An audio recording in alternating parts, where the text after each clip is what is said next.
실천하자. 성령의 능력으로 복음의 증인되어 하나님 사랑, 이웃 사랑을 실천하자. 할렐루야. 그렇게 하실 줄 믿습니다. 오늘 본문의 말씀을 의지해서 진짜 복을 찾은 야곱 한번 따라 볼까요? 진짜 복을 찾은 야곱. 진짜 복을 찾은 야곱. 다시 한번 제목을 다시 한번 따라하겠습니다. 진짜 복을 찾은 야곱. 진짜 복을 찾은 야곱. 우리 모든 사람은 복을 받기를 원합니다. 그래서 어떤 사람이 저 사람 복 받은 사람 같아, 야 복 받았네 라고 얘기하는 것은 그 사람 안에 무언가 소유적인 개념이 담겨져 있음을 봅니다. 그래서 저 사람 좋은 차 샀네, 또 좋은 집, 큰 집을 얻었네, 아니면 좋은 직장에 들어갔네, 좋은 아내와 남편을 얻었네, 그 다음에 정말 자녀들이 성공했네, 또 노후가 편안하네. 이 모든 개념 안에 소유, 물질의 개념이 그 안에 담겨져 있음을 볼 수 있습니다. 그래서 우리가 저 사람 복 받았네 라고 생각하는 것은 그 사람 돈 많이 벌었네, 이런 것과 비슷한 용어일 겁니다. 그래서 2020년부터 2024년까지 베스트셀러였던 책이 있습니다. 여러분, 돈의 속성이라는 우리 김승호 회장이 쓴 책인데요, 그 책에 보면 이런 내용이 담겨져 있습니다. 우리가 많이 공감하는, 돈은 행복의 도구입니다. 인생의 절반의 문제는 돈으로 해결할 수 있습니다. 이런 글귀가 써 있어요. 그러니까 많은 사람들이 이 말에 공감을 합니다. 그래, 복은 돈이야. 돈이 있어야 경제적인 자유를 누릴 수 있어. 우리가 불편하게 살지 않는 방법, 돈이 있어야 돼. 이런 이야기, 돈의 속성에 대한 이야기를 적나라하게 풀어 놓았습니다. 몇 해 전에 아주 재밌는 인기 드라마가 있었습니다. 이 인기 드라마 한번 화면 보여주시겠어요? 이거 JTBC에서 했던 재벌집 막내 아들. 한 주인공이 죽습니다. 다시 과거로 돌아가 살아납니다. 근데 재벌집 막내 아들로 태어나는 거예요. 그래서 이성민, 진양의 삼성을 모티브로 해서 했다는데 회장 손자로 태어납니다. 그래서 펼쳐지는 일들이거든요. 왜 이 모든 사람들이 이 드라마에 광분하고 그래서 이 TV를 시청할까요? 인생의 역전을 담겨져 있기 때문입니다. 인생의 역전. 그래서 왜 이 드라마가 인기를 끌고 많은 사람들이 보느냐? 그거예요. 정말 가난한 사람이 부유가 되고 낮은 위치에 있는 사람이 높은 위치에 찾아가고 성공하고 그 다음에 인생의 반전을 일으켰기 때문에 모든 사람이 그것을 복이라고 생각하기 때문에 나는 할 수 없지만 저 사람을 통해서 대리만족하고 있는 우리의 모습들 때문에 이 드라마가 인기를 끌었습니다. 여러분 어떻게 생각하십니까? 여러분들은 소유, 물질이 더 많아지고 어떤 낮았던 신분에서 더 높은 지위에 올라가고 그 다음에 성공하고 그 다음에 더 많은 재물, 부유함을 가지면 여러분 복받은 사람이라고 말할 수 있을까요? 그런데 종종 이 위치에 올라가 있는 사람들이 마음의 공허함과 그 다음 불안함 가운데 극단적으로 삶을 마감하는 사람도 있습니다. 돈이 많다고 해서 행복한 게 아닌 것 같아요. 돈이 많은 사람도 여러분 불행하다고 느끼는 사람도 있습니다. 왜 그럴까요? 왜 그럴까요? 성경은 우리에게 말하고 있습니다. 진짜 복은 환경과 소유에 있는 것이 아니라고 우리에게 꼭 집어 말하고 있는 것입니다.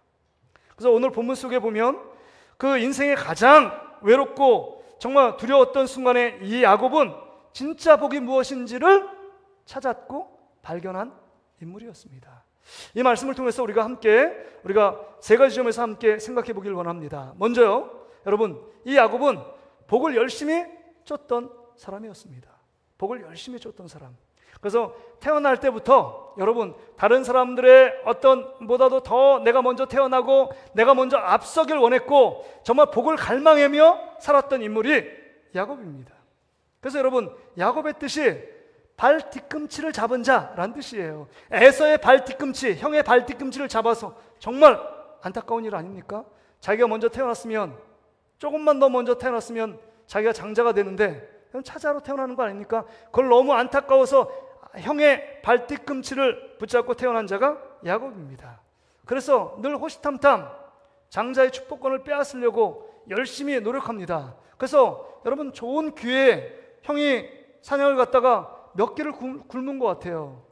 사슴을 노렸는데 못 잡습니다. 그래서 집에 와보니까 너무 배고픈 거예요. 그때 때마침 야곱이 뭐냐? 팥죽을 끓이고 있는 것 아닙니까? 솥에다가 팥죽 냄새를 피우며 끓이고 있습니다. 팥죽 한 그릇 달라고 그러는 거 아니에요? 안 준다는 거예요. 그럼 어떻게 하면 내가 팥죽을 먹을 수 있냐? 그 장자의 명목을 나에게 팔라라는 것입니다. 정확한 타이밍에 그 가운데 정말 그 장자의 명목을 야곱이 노리고 삽니다. 대단한 인물이에요. 복을 받는 일에는 수단과 방법을 가리지 않습니다. 이 야곱이. 뿐만 아니라 정말 이제 마침표를 찍어야 되겠죠? 그래서 아버지가 늙고 눈이 안 보이는 것을 틈타서 자기 형의 모습으로 잘 둔갑해서 그 방으로 들어갑니다. 그리고 아버지 통해서 장자가 받아야 될 복을 에서가 가로챕니다. 속입니다. 넌 누구냐? 야곱에 불구하고 저는 에서입니다 라고 말하며 아버지를 속이면서까지 장자의 축복권을 빼앗은 자가 야곱입니다. 그렇다면 여러분, 이렇게 열심을 내고 그 다음에 속이기도 하고 그 다음에 정말 자기를 낮춰서 그 형의 모습으로 둔갑해서 형의 받아야 될 복들을 다 빼앗았다면 그 다음에 여러분 어떻게 될 거라고 예상되세요? 그러면 장자의 복을 받아서 더 행복하고 그 다음에 형통한 삶이 펼쳐졌더라, 이런 내용이 나와야 할 법하지만 그렇지 않았다는 것입니다. 형을 속인 대가 때문에 엄청난 고난이 여러분 야곱에게 나타납니다. 그래서 오늘 본문에 보면 이런 말 나오는 거 아닙니까? 10절에 야곱이 부엘사바에서 떠나 하란으로 향하여 가더니, 여러분 부엘사바, 지금 야곱이 가는 부엘사바에서 하란까지는 무려 720km입니다. 720km라는 것은 그때는 자동차도 없고 비행기도 없습니다. 여러분 호련단신 혼자서 이 청년 야곱이 떠난다는 건 쉬운 일이 아니에요. 도적대가 있습니다. 그 다음에 생명을 위협하는 많은 짐승떼들 있잖아요. 그러니까 그 복을 받았다고 생각했는데 자기에게 찾아오는 것은 외로움, 그 다음에 생명의 공포, 생명이 잃을까 두려운 마음, 그 다음에 불확실한 미래가 펼쳐지고 있습니다. 가정은 어때요? 가정은요, 형제지간의 관계가 깨어졌습니다. 가정이 자기 일 때문에 불화가 되어 그 다음에 싸움하고 난리가 난 것 아닙니까? 세상적인 복을 추구해서 더 많은 것을 빼앗고 가지길 원하면 행복이 펼쳐질 거라고 생각하고 행복의 파랑새가 잡힐 거라고 생각했는데, 모래성을 지은 것처럼 열심히 지었는데 한번 파도가 찰랑하니까 그 모든 성들이 일순간에 싹 아무것도 일어나지 않는 것처럼 내 손에 아무것도 쥐어진 게 없었다는 것을 깨닫게 된 것입니다. 그리고 극한 외로움, 공허함, 그 다음 두려움, 그 다음에 생명을 빼앗길 수 있다는 위기와 공포 속에 살 수밖에 없는 야곱의 모습이 현주소입니다. 현주소. 이게 우리의 모습 아닐까요? 별반 차이가 없잖아요. 이 각박한 경제 시대 속에서, 그 다음에 양육강식이 지배되는 시대 속에서 직장 생활하는 것도 마찬가지고 가게를 운영하는 사람도 마찬가지고 사업하는 신분도 마찬가지 아닙니까? 우리가 블루오션, 레드오션 하잖아요. 그래서 경쟁하는 것들, 그래서 그냥 경쟁하는데 파이에서 나눠 먹으니까 더 다른 사람들보다 더 잘 돼야만 내가 돈을 더 많이 벌 수 있으니까 직장 생활도 다른 사람 위에 올라가 경쟁을 이기고 내가 승승장구하려면 저 사람을 누르고 저 사람보다 내가 더 인정받고 평판이 좋아, 그 다음에 승진해야 된다면 그것 때문에 더 열심히 노력하고 어떤 면에서 내가 더 행복해지기 위해서 뭔가 열심히 노력하며 나가고 있는 우리의 모습 아닙니까? 가게를 운영하는 분도 마찬가지 아닙니까? 똑같은 물건을 파는 똑같은 가게가 있다면 그 가게보다 더 살아남기 위해, 생존하기 위해서, 더 성공하기 위해서 애쓰고 노력합니다. 뭔가 어느 위치에 올라갑니다. 기업도 올라갑니다. 그런데 나에게 찾아오는 것은 진정한 기쁨이냐, 진정한 자유함이냐, 마음의 평안함이냐, 그렇지 않을 때가 많다는 것입니다.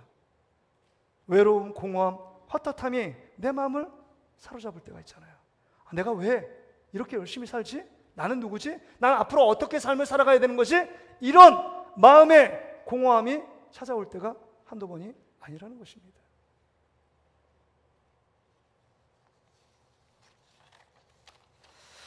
서울 강동에 사는 김태훈 집사님의 이야기입니다. 이 집사님이 30대 중반까지 성공 지향적인 삶을 위해 너무 애쓰고 그거 성공하기 위해서 모든 에너지와 모든 열정을 불태웠습니다. 그래서 30대 중반에 대기업에 입사하고 그래서 돈도 많이 벌어서 외제차도 사고 강남 아파트를 사게 되고 모든 것이 남부럽지 않게 정말 저 사람 복 있는 인생이야. 야, 정말 저 사람 복 받은 사람이야 라는 이야기를 들었습니다. 하지만 내면의 공허함과 가정은 깨어지고 그 다음에 건강에는 점점 더 문제가 생기는 자신을 발견하게 되었습니다. 어느 날 아내가 이런 말을 합니다. 이 남편에게 당신은 성공했는지 모르지만 나는 당신이랑 사는 게 너무 불행해요. 당신이랑 사는 게 너무 불행하다. 이런 충격적인 말을 듣고 어릴 때 다녔던 교회를 다시금 나가겠다고 생각했습니다. 예배를 한참 드리고 있는데 하나님의 세밀한 음성이 들려옵니다. 내가 쫓는 복은 나를 멀리하게 했다. 너가 쫓는 복은 나를 멀리하게 했다 라는 음성을 듣고 얼마나 하염없이 눈물을 흘리며 회개했는지 모릅니다. 그리고 다시금 삶을 회복하고 신앙을 회복하고 이 김태훈 집사님이 이렇게 고백합니다. 복은 내가 가지려는 것이 아니라 하나님이 주시는 것입니다. 지금은 작아 보여도 평안한 가정, 주님과 함께하는 예배가 진짜 복임을 알게 되었습니다. 할렐루야. 여러분 어떻습니까? 이 김태훈 집사님의 모습이 우리의 모습이고 야곱의 모습이 복을 쫓아가 뭔가 행복의 파랑새를 쫓고 내가 더 많은 것을 가지면 행복하다고 생각하여 열심히 복을 쫓아갔던 손살같이 쫓아갔던 그 인생, 이게 우리의 인생임을 우리는 볼 수 있습니다. 이게 우리의 자아상 아닙니까? 그런데 오늘 본문에 보면 두 번째 우리가 생각할 것은 이런 인생, 공허함과 두려움, 그 다음에 쓸쓸함, 그 다음에 생명의 위기, 공포 앞에서 서 있는 이 야곱에게 진짜 복을 찾는 순간이 찾아왔습니다. 엄청난 일이 있습니다. 여러분 11절에 보세요. 한 곳에 이르러는 해가 진지라 거기서 유숙하려고 그곳에 한 돌을 가져다가 베개를 삼고 거기 누워 자더니 꿈에 본즉 사닥다리가 땅 위에 서 있는데 그 꼭대기가 하늘에서 닿았고 또 본즉 하나님의 사자들이 그 위에서 오르락내리락 하고 지금 정말 그 형 에서를 피해서 열심히 달려갔습니다. 정처 없이 달려가 어딘지도 몰라요. 근데 거기에 너무 피곤해서 돌을 베개 자고 정말 처량하고 정말 비참하게 돌을 베고 잠을 청합니다. 근데 그 가운데 환상을 보게 돼요. 꿈을 통해서 환상을 보게 됩니다. 사닥다리 환상 아닙니까? 그래서 이 사닥다리가 땅에 이 끝은 닿았고 위에 하늘까지 올라갔습니다. 하나님의 사자고 천사가 오르락내리락 하는 모습이 꿈속의 환상 중에 보입니다. 그 가운데 하나님의 음성이 들려요. 야, 내가 그 위에 나는 누구냐? 너의 조부 아브라함이 하나님이요 너 이삭이 하나님이라. 내가 누워있는 땅을 내가 너와 내 자손에게 주리라. 그 다음에 내 자손이 땅에 티끌같이 많게 해주겠다라고 말씀하고 있는 것입니다. 땅에 대한 약속과 자손에 대한 약속입니다. 그런데 무엇보다 하나님이 주신 최고의 축복이 뭐냐? 15절의 말씀입니다. 이게 최고의 축복이에요. 자, 15절 말씀 같이 한번 읽어볼까요? 시작. 내가 너와 함께 있어 내가 어디로 가든지 너를 지키며 너를 이끌어 이 땅으로 돌아오게 할지라. 내가 내게 허락한 것을 다 이루기까지 너를 떠나지 아니하리라 하신지라. 여러분 보세요. 내가 너와 함께 있겠다고 말씀합니다. 이게 뭐예요? 지금 야곱에게 하나님이 나타나서 내가 너와 함께 있었다. 너는 알지 못했지만 네가 애쓰고 네 노력과 애씀 때문에 장자의 축복을 빼앗고 장자의 축복을 속여서 그것을 얻으려고 했던 그 노력하는 애쓸 때도 나는 너와 함께 있었다. 네가 의식하지 못했지만 내가 너와 함께 있음을 네가 깨닫지 못했지만 나는 너를 지키고 보호했다. 이렇게 말씀하고 있는 것 아니에요? 그러면서 말씀합니다. 내가 너의 인생을 지킬 것이고 내가 이제 다시 돌아와도 돌아올 때까지 내가 너를 보호할 것이다. 이게 뭐예요? 하나님이 너와 동행할 것이라는 하나님의 축복의 말씀을 하고 있는 것입니다.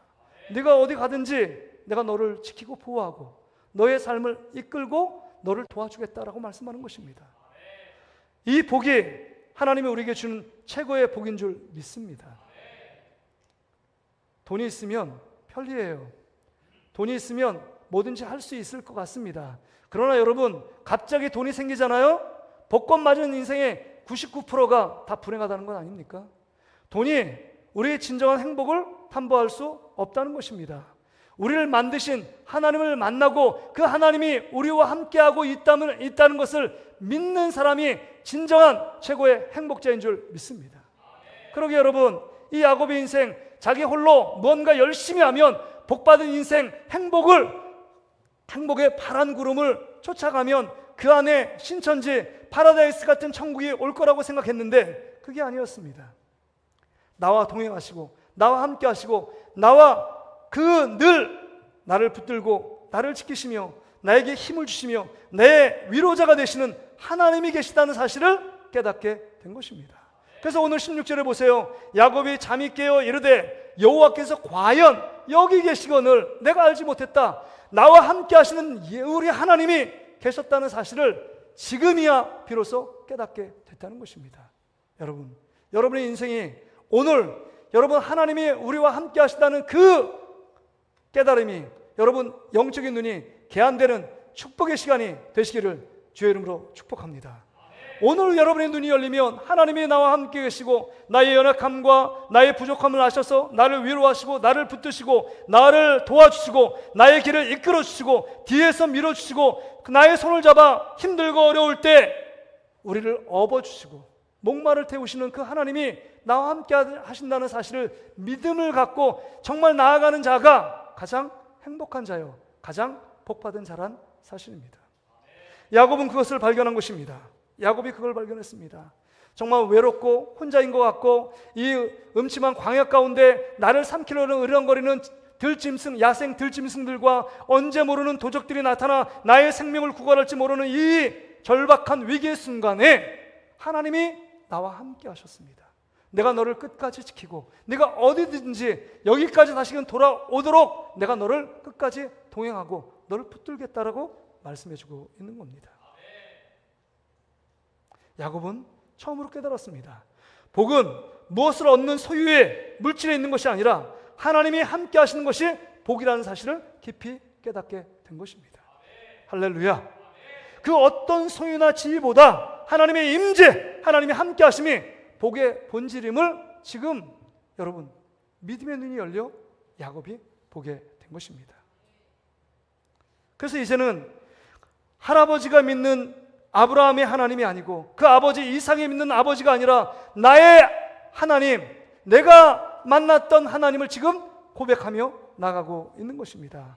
실제적인 믿음의 스토리, 실제적인 간증들이 시작되게 된 것입니다. 베델 사건, 창세기 28장의 베델 사건을 통해서 여러분 야곱의 인생이 그 전과 그 이후 비포와 애프터로 나눠지게 됩니다. 그렇습니다. 우리 인생 가운데 나와 함께 하시고 나의 힘이 되시고 나를 사랑하시고 나에게 은혜 주시는 그 하나님을 만나는 여러분 되시기를 주의 이름으로 축복합니다. 그 하나님을 만나고 그 하나님을 경험하지 못하면 여전히 우리는 세상 가운데 영원하지 않은 가짜 행복, 가짜 복을 추구하며 늘 전전긍긍하며 이거 놓치면 나 못 살 것 같아, 이거 놓치면 불안해, 이거 놓치면 우울하지, 이거 놓치면 존재 가치가 없지 라고 생각하는 그 가짜 복에 우리가 늘 그것에 빠져 살아갈 수밖에 없는 불행한 인생이 되고 만다는 것입니다.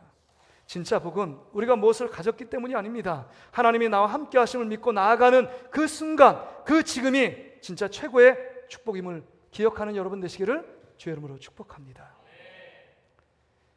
부산 해운대에 정 권사님이라는 분이 계십니다. 이 정 권사님이 말기암 판정을 받고 6개월 시한부를 선고받았습니다. 처음엔 두려움과 그 죽음의 공포 때문에 늘 원망하고 매일 울기만 했습니다. 그러나 정말 어느 날 새벽에 말씀을 펴다가 오늘 창세기 28장 15절의 말씀인 내가 너와 함께 있어 너를 지키며 너 어느 곳에 가든지 너를 보호하겠다, 이 말씀이 마음에 확 들어왔고 마음판에 확 새겨진 된 것입니다. 마음에 새겨진 거예요. 세상에 감당할 수 없는 정말 놀라운 평안이 그 마음을 사로잡았습니다. 여러분, 하나님의 말씀이 내 마음을 사로잡으면 이런 절대적인 평안함이 넘칩니다. 그 이후에 이 권사님이 병실을 이제 자기 입원한 병실을 작은 교회로 만들기 시작했습니다. 매일 환우를 만나서 위에서 함께 중보 기도해주고 그 다음에 간호사들에게 정말 예수님의 복음을 전하기 시작했습니다. 이 권사님이요, 다시금 회복되진 않았습니다. 좀 좋아졌다가 돌아가셨는데, 돌아가시기 2주 전에 그녀는 이렇게 고백했습니다. 이 병상 위에 예수님이 함께 하시는 것이 느껴집니다. 그분이 계시면 나는 죽음도 두렵지 않습니다. 주님이 함께 하심이 제게 가장 큰 복입니다. 주님이 함께 하심이 제게 가장 큰 복입니다. 하나님 없이 오래 사는 게 복이 아닙니다. 하나님이 나와 함께 하시고 나를 사랑하신 나에게 은혜를 베푸시고 그 십자가의 사랑으로 우리 가운데 그 부활의 주님이 우리와 함께 하시는 그 주님이 계신 것을 믿고 나가는 것이 가장 큰 복이라는 사실입니다. 우리 주님이 나를 붙들어 주시기 때문에 나는 어떤 세상의 환난과 풍파도 우리의 마음을 넘어뜨릴 수 없습니다. 마음이 너무 든든해요. 육체의 질병 때문에 나를 넘어뜨릴 수 없습니다. 사업이 안 되는 것 때문에 낙심하고 절망하지 않습니다. 또한 여러 가지 내 마음과 내 계획대로 되지 않는 일들 때문에, 그것 때문에 정말 우리의 마음이 쓸리고 고통당하지 않습니다. 왜요? 하나님이 우리와 함께 하심을 믿고 있기 때문입니다. 야곱의 인생이 달라졌습니다. 이제 하나님이 나와 함께 하심을 믿고 나간 인생입니다. 창조자 하나님, 이 우주 만물을 만드신 하나님이 나와 함께 계시며 나를 보고 계시며 나를 동행하시며 나의 손을 잡고 있다는 사실을 깨닫게 된 이 순간이 가장 행복했습니다. 든든했습니다. 그 이후의 삶을 여러분 아시잖아요. 삼촌 라반에게 자기보다 더 교활하고 속이기 잘하는 라반이 품삯을 10번이나 속이지만 그것 때문에 원망 불평하지 않습니다. 참아냅니다. 20년의 노동 생활 가운데 다시금 옵니다. 또 왔더니 에서가 400군사를 거느리고 자기의 생명을 해하려고 합니다. 그 모든 순간 고비고비마다 하나님께 인생을 맡기며 하나님을 의지하는 야곱으로 바뀌게 된 것을 보게 됩니다. 왜 바뀌게 됐을까요? 인생의 모든 문제는 하나님이 답을 갖고 계시고 인생의 최고의 복은 하나님의 그 사실을 깨닫고 믿고 있었기 때문입니다. 여러분, 우리 인생이 왜 불행하다고 느끼십니까? 왜 인생이 우리 가운데 부족하다고 느끼십니까? 왜 인생이 엉망이 됐다고 느끼십니까? 왜 그럴까요? 그 가운데 하나님을 잃어버렸기 때문입니다. 하나님이 나와 함께 하신 하나님이 보이지 않기 때문입니다. 이 시간 다시 한번 우리를 사랑하신 하나님 아버지를 회복하는 여러분 되시기를 주의 이름으로 축복합니다. 하나님 만날 때 여러분 인생은 햇빛이 비칩니다. 하나님 만날 때, 하나님이 나와 함께 계신 믿을 때 가정이 깨어진 가정이 회복되어지고 정말 깨어졌던 육체가 회복되어지고 우리의 마음의 중심이 우리 주님 말미암아 기쁨과 소망의 노래를 부르게 될 수 있다는 것입니다. 여러분, 우리가 더 많은 건강, 더 채워져야 될 건강, 그 다음에 더 많은 물질, 더 많은 명예, 부귀, 이 모든 것이 우리를 행복하게 만들 수 있을 거라 착각하지만 진정한 행복은 거기서 오지 않는다는 것입니다. 어쩌면 더 안 되고 힘들어서 가난해서 하나님을 찾고 있는 이 순간이 복인 줄 믿습니다. 하나님을 잃어버리면 모든 것을 진정한 잃어버린 것입니다. 건강을 잃어버리면 모든 것이 끝난다고 하지만 건강보다 더 중요한 것은 여러분 우리 하나님이십니다. 하나님이 우리와 함께 계시면 인생 끝났다고 생각하지만 그 끝난 그 자리에서 주님이 우리를 부활시켜 주시는 줄 믿습니다. 마지막으로 그러면 이 야곱이 진짜 복을 찾은 후에 새롭게 결단한 것이 있습니다. 20절부터 22절에 보니까 여러분 이 야곱이 하나님을 만났습니다. 그 감동으로 단순한 감동으로 끝나지 않았습니다. 삶의 새로운 결단으로 나타납니다. 그래서 20절에 보세요. 20절 야곱이 서원하여 이르되 하나님이 나와 함께 계셔서 내가 가는 이 길에서 나를 지키시고 먹을 떡과 입을 옷을 주시어 내가 평안히 아버지 집으로 돌아가게 하시오면 여호와께서 나의 하나님이 되실 것입니다. 여호와가 나의 하나님 되실 것임을 고백하며 이제는 하나님이 나의 하나님이라고 고백하며 내가 살겠다라고 고백하고 있습니다. 이것은 삶의 결단입니다. 믿음의 고백입니다. 어떤 고백입니까? 이제는 하나님 중심으로 내가 살겠다는 믿음의 고백입니다. 예전에는 나 중심적으로 살았습니다. 내 욕심을 채우기 위해서, 내 복을 채우기 위해서 아버지도 속이고 형도 속였습니다. 그런데 이제 하나님 중심으로 나의 하나님 되시는 그 하나님이 내와 함께 계시기에 하나님을 더 채우기 위하여, 하나님과 함께 동행하기 위하여, 하나님과 더 깊은 교제를 하기 위하여 더 애쓰고 힘쓰고 있는 야곱의 결단이 그 안에 나타나고 있습니다. 바라기는 우리 동신교회에 속한 모든 우리 성도들은 하나님을 추구하는 여러분 되시기를 주의 이름으로 축복합니다. 먼저 그의 나라와 의를 구하라. 그리하면 이 모든 것을 너에게 주시겠다 말씀하고 있습니다. 하나님을 먼저 찾고 하나님께 더 가까이 나아가는 자에게 하나님 가까이 하면 내게 복이다 라고 말씀하고 있습니다. 하나님께 가까이 나아가는 자, 하나님이 나와 함께 하심을 믿는 자에게 진정한 복이 임한다는 것입니다. 그래서 삶의 중심에, 삶의 우선순위를 하나님께 두고 있는 야곱의 결단의 모습을 봅니다. 여러분, 이제 삶의 중심에 여러분의 욕심, 여러분의 계획, 여러분의 주장, 아집이 아니라 하나님을 먼저 앞세우는 여러분 되시기를 주의 이름으로 축복합니다. 이것은 하나님을 발견한 사람, 하나님을 찾은 자의 삶의 모습입니다. 여러분, 마태복음 13장에 보면 여러분 그 농부가 그 보화를 발견한 그 농부의 모습 보잖아요. 농부. 그 농부가 소작농으로서 농사를 짓다가 쟁기를 갖고 이 밭을 가는데 턱하고 뭐가 덜컥하고 걸립니다. 그게 보배 아닙니까? 이 보배?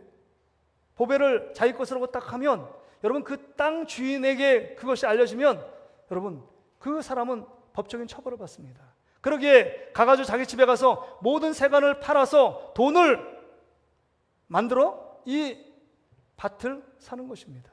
밭을 산 다음에 그 다음에 그 안에 있는 보배를 취하는 것입니다. 내 인생 가운데 아무런 소망이 없이 살아가던 인생 가운데 어느 순간 나에게 하나님 같은 예수님 보배, 그 보배를 우리가 발견하는 순간이 있다는 것입니다.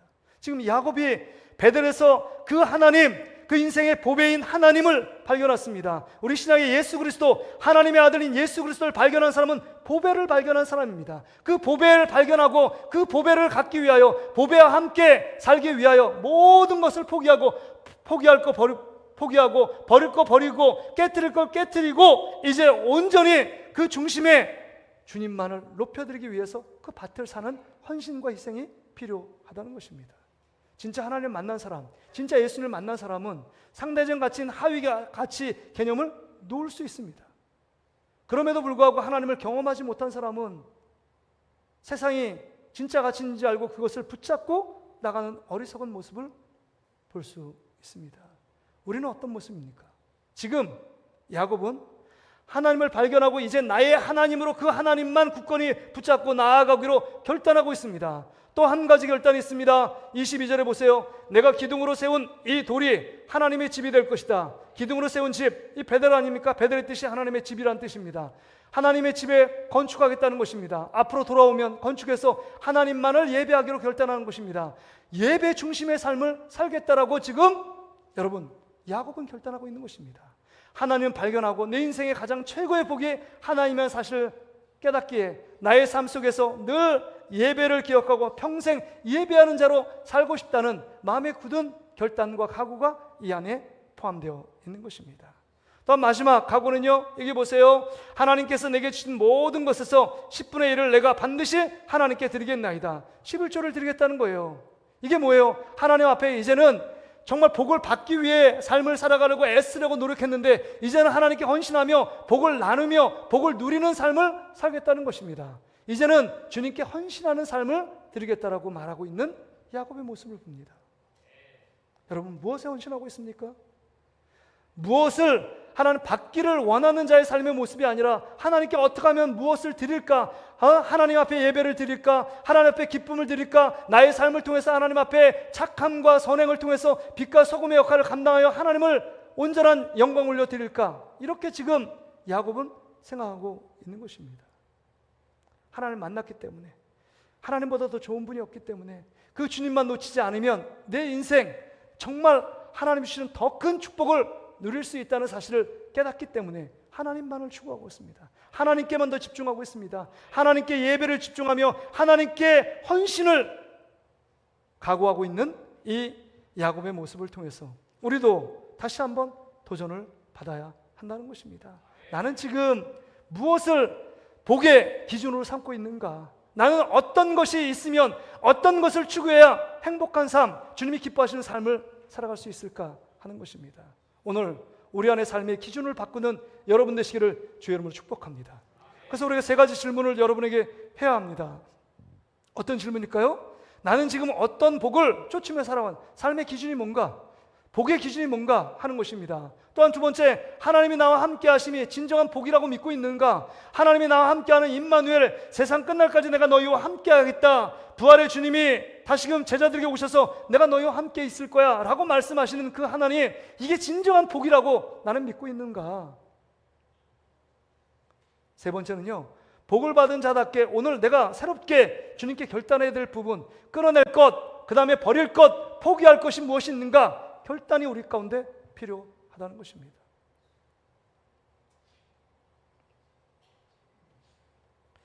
우리는 열심히 살아오지 않는 사람은 아무도 없습니다. 백수도 과로사예요. 노는 것도 열심히 놀아서 시간이 부족하대요. 모든 사람이 다 열심히 삽니다. 무언가 열심히 합니다. 게임을 열심히 하든지 공부를 열심히 하든지 오락을 열심히 하든지 어떤 것에 빠져서 열심히 합니다. 근데 그 열심히 하는 결과물 안에 왜 열심히 하며 왜 달려가는지, 왜 전력 투구하며 땀을 흘리며 시간을 투자하고 물질을 투자하며 달려가는 이유가 무엇인지를 알지 못하면 야곱처럼 헛된 복을 쫓아서 그 복이 진정한 행복이라고 생각했는데 관계는 다 깨어지고 가정은 불화되고 얻은 것이 하나도 없습니다.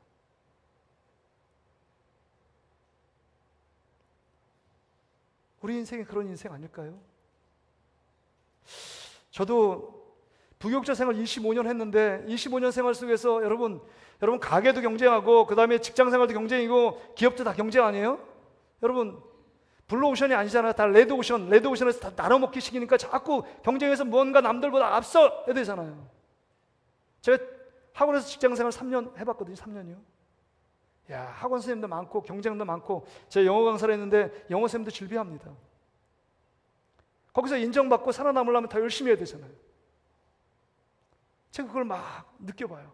사람들 막 그 안에서 막 속이고 그 비굴한 다른 학원은 10만 원만 더 준다면 그쪽으로 메뚜기처럼 딱딱 가고, 그러다 부목사 생활을 하는데 분당에 한 교육자들이 30명, 제자교회 전임사역자 50명, 그 안에서도 여러분 목사들끼리 무슨 경쟁이냐? 경쟁이 뭐 말도 못합니다. 어마어마한 경쟁이에요. 경쟁에서 인정받고 성도에 인정받기 위해 뭔가 열심히는 했는데 제가 혼자 딱 있는데 열심히 해서 인정받아서 뭔가 올라간 것처럼 느껴졌는데 별로 행복하지가 않아요. 마음이 공허함이 찾아와요. 왜 나에게 공허함이 찾아오지? 야곱의 인생이 베델에서 정말 하나님이 나와 함께 계신 그 하나님이 나와 함께 하신다는 그 임마누엘의 믿음을 잃어버린 것입니다. 하나님이 나와 함께 계시다면, 내가 주어진 일에 남들이 인정하든 인정하지 않든 하나님 바라보며 충성을 다했다면 그 안에 내가 하나님 없이 열심히 사니까 공허한 거예요. 하나님을 잃어버리고 나와 함께 하시고 나의 손을 잡아주시고 나에게 힘을 주시고 나에게 도움을 주시는 그 하나님을 잃어버렸기 때문에 내 힘, 내 능력, 내 지혜, 내 애씀, 그것이 어느 정도 올라간 고갈돼요. 목표를 잃으니까 고갈돼 버립니다. 근데 주님이 나의 손을 잡아주고 주님이 나와 함께 하심을 믿고 그분이 나의 구주가 되시고 그분이 나를 위해 십자가에 죽으시고 그분이 나하고 함께 살기 위하여 여러분 부활하시고 승천하셔서 우리 안에 보혜사 성령을 보내주시고 나와 함께 하기 위해서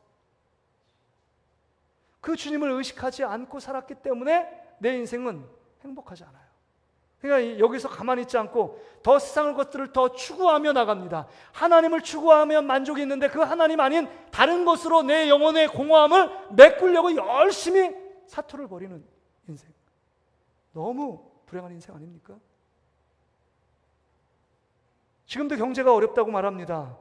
난데없이 이스라엘과 이란이 전쟁을 시작했습니다. 전면전, 더 우려하는 사람은 3차 세계대전이 일어나는 건 아닌가, 이런 걱정을 하는 사람도 있습니다. 기름값이 폭등하고 있습니다. 경기가 더 침체되고 있습니다. 여러분, 이런 상황 가운데 우리에게 찾아오는 마음의 근심과 걱정, 불안이 있지 않습니까? 세상이 환경 속에 내 행복을 맡기고 떠밀려가는 세상에 여러분은 나를 내려놓고 있습니까?